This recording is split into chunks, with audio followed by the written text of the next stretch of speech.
Hello guys. तर आता आपण पाहणार आहे ऑप्टिकल फायबर कम्युनिकेशन, ज्यातील की आपण ब्लॉक डायग्राम पाहिली होती मागच्या व्हिडिओमध्ये, ज्यात की एक लाईट सोर्स असतो ट्रान्समीटरच्या साईडला.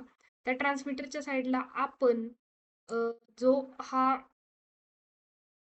जो लाईट सोर्स म्हणून हा एलईडी पण वापरतो, एज इमिटिंग एलईडी आहे तो. तर आज आपण त्याचंच कन्स्ट्रक्शन, वर्किंग आणि त्याचे कॅरेक्टरिस्टिक्स पाहणार आहे. तर पहिल्यांदा आपण त्याची डायग्राम पाहून घेऊया. जेव्हा आपण फॉरवर्ड बायस सप्लाय देतो, कधी पण आपण जे सोर्स आहेत तिथं फॉरवर्ड बायस सप्लाय देतो, हे लक्षात ठेवायचं. आणि जो फॉरवर्ड बायस सप्लाय देतो तो हा स्ट्रीप कॉन्टॅक्ट मधून फ्लो होतो, ह्या स्ट्रीप कॉन्टॅक्ट मधून. आणि जेव्हा स्ट्रीप कॉन्टॅक्ट मधून सप्लाय फ्लो व्हायला चालू होतो, तेव्हा इलेक्ट्रॉन्स आणि जे होल्स असतात ते रिकम्बाईन व्हायला चालू होतात, जे की कुठं होतात तर ऍक्टिव्ह रिजन मध्ये होतात. आणि जेव्हा जेव्हा होल्स आणि इलेक्ट्रॉन्स रिकम्बाईन होतात, तेव्हा लाईट जनरेट होते. आणि लाईट जनरेट झाली की ती लाईट ह्या लाईट गायडेड लेअरच्या थ्रू गाईड केली जाते, आणि ह्या ऍक्टिव्ह लेअरच्या थ्रू ती लाईट बीम बाहेर येते. ह्याचं जनरल आहे वर्किंग. आणि जी बीम असते ती इलिप्टिकल बीम असू शकते किंवा नॉन डायरेक्शनल. आणि एलईडी कडून जे इमिशन होतं ते स्पॉन्टेनियस इमिशन असते. आपण ते पुढे पाहूयाच. आपण आता पहिल्यांदा प्रत्येक लेअरचं फंक्शन पाहूया. आता पहिल्यांदा आपण स्ट्रीप कॉन्टॅक्ट, जी की डिफाईन करता ऍक्टिव्ह एरिया. जो ऍक्टिव्ह एरिया आहे म्हणजे active area in the sense की जिथून करंट फ्लो होतोय. आता नॅरो मेटल स्ट्रीप आहे जी की ऑन टॉप आहे, बरोबर. A limit current flow to small region. This create a small active area which help in directional light output. जो एरिया जिथून करंट फ्लो होतो स्ट्रो आहे, स्ट्रीप कॉन्टॅक्ट हा इम्पॉर्टंट लेअर आहे ह्यातील. आता नंतर active area, the region where electrons holes recombination happen, light is generated here. जो की मी तुम्हाला सांगितला जो ऍक्टिव्ह एरिया आहे, जिथे लाईट फॉर्म होते, जनरेट होते, इलेक्ट्रॉन्स होल रिकम्बाईन होऊन. आता double hetero junction layer made up of two semiconductor material that is P and N. हा जो एलईडी आहे तो बेसिक पी एन जंक्शनच्या प्रिन्सिपलवर काम करतो. They confine electron and light inside the active region.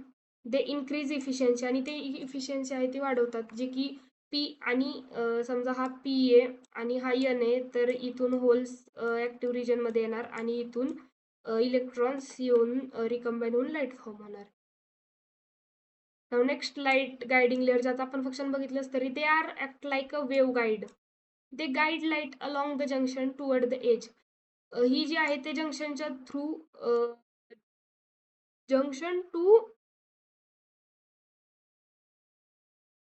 Junction to edge कडे light येण्यास मदत करते, जो हा आहे गायडिंग लेअर्स आहेत त्या. आता substrate, base layer that support structure provide mechanical. सबस्ट्रेटचं बेसिक काम आहे जे की सपोर्ट करायचा, मेकॅनिकल स्ट्रेंथ द्यायची, ते एक सबस्ट्रेट आहे, ते सपोर्ट आणि ह्याच्यासाठी आहे. आता मेटलायझेशन आपण पाहिलं, इथे एक मेटलायझेशन आहे आणि दोन ठिकाणी मेटलायझेशन केले का, तर इलेक्ट्रिकल कॉन्टॅक्ट डायग्राम मध्ये पण लिहिले. इलेक्ट्रिक कॉन्टॅक्ट जो आहे इथे आणि इथे, electric contact metal layer for electrical connection. Electrical connection देण्यासाठी हे लेयर्स आपण ऍड केलेत. One on top and one, एक खाली आणि एक वरती, एक बॉटमला. लक्षात ठेवायचं, एक बॉटमला आणि एक जो आहे तो टॉपला बसवलाय, एक टॉपला आणि एक बॉटमला बसवलाय. मेटलायझेशन केलंय म्हणजे आपण. आता जो सातवा आहे तो SiO2 आयसोलेशन लेअर. आता जो SiO2 आयसोलेशन जी लेअर आहे, जी की इन्सुलेटिंग लेअर आहे, प्रिव्हेंट करंट फ्रॉम, जो स्प्रेड होतो करंट तो स्प्रेड होऊ देत नाही, जी SiO2 आयसोलेशन लेअर आहे. इन्शुअर करते की current flow only through active region.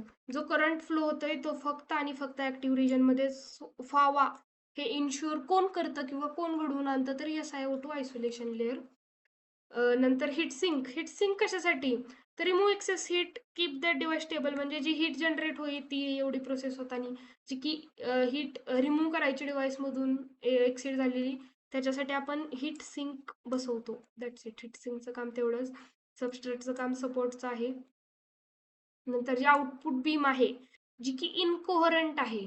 Light come out from the edge, beam is elliptical shown by angle theta perpendicular, wider spread, आणि थिटा पॅरलल, नॅरो स्प्रेड. म्हणजे जी बीम येते ती beam अशी elliptical आहे, ज्याला जी की फेज डिसाईड नाही आहे त्याची, किंवा नॉन डायरेक्शनल आहे, स्पॉन्टेनियस आहे, जी की अशी बीम असती. आणि मेन काय आहे तर इनकोहरंट ऑप्टिकल बीम आहे याची. Incoherent optical output beam. That's it. आणि याचं सिम्पल वर्किंग हे तुम्ही एक्झाममध्ये लिहू शकता. जस्ट थोडं थोडं वाढवून लिहिलं तरी चालेल. पहिलं काय, फॉरवर्ड बायस अप्लाय करतो. फॉरवर्ड बायस अप्लाय केल्यावर करंट फ्लो होतोय स्ट्रिपच्या कॉन्टॅक्टमुळे. इलेक्ट्रॉन्स आणि होल्स रिकम्बाईन कुठं होतात, ऍक्टिव्ह रिजन मध्ये. लाईट जनरेट कुठं होतीये, ऍक्टिव्ह रिजन मध्येच होतीये. आणि ती गाईड कोण करते तर लाईट गायडिंग लेअर्स आपण 2 बसवल्यात. आणि light exist from edge as a incoherent, आणि त्याची बीम कशी आहे तर इनकोरंट. That's it. एवढंच आहे याच्या एज इमिटिंग लाईटचं, एवढंच आहे यामध्ये ऑप्टिकलमध्ये. That's it. Thank you for watching.